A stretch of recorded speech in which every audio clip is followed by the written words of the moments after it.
Cricket board থেকে ফারুক আহমেদের বিদায়টা হয়েছিল বিব্রতকর, জমেছিল অভিযোগের পাহাড়। অনাস্থা জানান বোর্ড পরিচালকরা। ক্রীড়া পরিষদ প্রত্যাহার করে নেয় মনোনয়ন। কদিন আগেও বিসিবিতে ফারুক আহমেদের আবার ফেরাটা ছিল অনেকটা অলীক স্বপ্নের মতো, কিন্তু দেশের ক্রিকেটে শেষ বলে কিছুই নেই।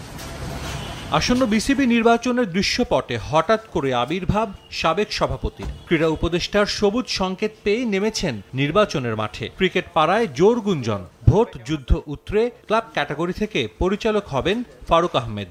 আগে থেকেই মাঠে আছেন দুই হেভিওয়েট বুলবুল তামিম। পরবর্তী বোর্ডে দেখা যেতে পারে এই তিনজনকেই, যে বিষয়টাকে ইতিবাচক হিসেবে দেখছেন ক্রীড়া উপদেষ্টা। আমি মনে করি যে ক্রিকেট বোর্ডটা প্রফেশনালি রান করা উচিত, এখানে আবেগ বা পার্সোনাল দিয়ে চিন্তা করা উচিত না।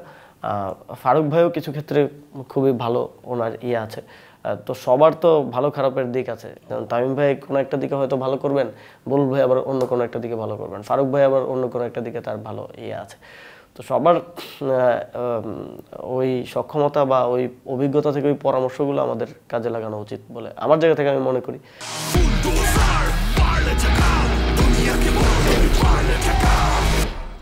অনেকেই মনে করেন ব্যক্তিগত আক্রোশ থেকে ফারুক আহমেদকে বিসিবি থেকে সরিয়েছেন উপদেষ্টা। সে বিষয়টাও স্পষ্ট করেছেন আসিফ মাহমুদ। ফারুক ভাইকে যখন প্রেসিডেন্ট করা হয় তখনও আমার মনে পড়ে যে আমি ইভেন প্লেয়ারদের থেকেও আমি মতামত নিয়েছিলাম, পরামর্শ নিয়েছিলাম যে কেমন হয়। আমি তাদের সামনে অপশনস রেখেছিলাম যে এই 4-5 জন আছে আমার আপনারা বলেন। ইভেন তামিম ভাইকে আমি জিজ্ঞেস করছিলাম, তামিম ভাই তখন ফারুক ভাইয়ের কথাই বলেছিলেন। ফারুক ভাইয়ের ক্রীড়া পরিষদের ডিরেক্টর হিসেবে যে নমিনেশনটা, এটা একটা পুনর্মূল্যায়ন আমরা করেছি যে আমরা কতটুকু কাজ করতে পারলাম না পারলাম। তার জায়গা থেকে এটা খুব প্রফেশনালি দেখা উচিত। এটা খুব পার্সোনাল কিছু না যে ফারুক ভাইয়ের সাথে আমার কোনো পার্সোনাল প্রবলেম বা এটা একটা প্রফেশনাল পরিবর্তন। সভাপতির দায়িত্ব নেয়ার 4 মাস পূরণ হয়েছে আমিনুল ইসলাম বুলবুলের। এরই মধ্যে তার নানা উদ্যোগ ক্রিকেট মহলে কুড়িয়েছে প্রশংসা। ক্রিকেট কূটনীতিতেও দেখিয়েছেন মুনশিয়ানা। বর্তমান প্রেসিডেন্টের কাজে সন্তুষ্ট যুব ও ক্রীড়া উপদেষ্টা। উনি ক্রিকেটটাকে ভালো কোনো একটা জায়গায় নিয়ে যেতে পারবেন যদি উনি আরো সুযোগ পান। মূলত তাকে আমাদের আনার পেছনে কারণটা ছিল যে আফগানিস্তানের ক্রিকেটটা সবাই বলে থাকে যে ওনার হাতে বিল্ড করা, এবং চায়নাতে উনি ক্রিকেট নিয়ে, ওনার এশিয়ান রিজিয়নে কাজ করার একটা অভিজ্ঞতা আছে। ক্রিকেট ডিপ্লোমেসিতেও এবং ইন্টারনাল ক্রিকেটও যেমন এই যে মিনি বিসিবি করার উদ্যোগটা, এটা হয় প্ল্যানটা অনেক আগে থেকে ছিল, 10 বছর আগে থেকে আমরা শুনতাম, কিন্তু কখনো তো এক্সিকিউশন পর্যায়ে আমরা হয় নাই। এক্সিকিউশন পর্যায়ে এখন যাচ্ছে।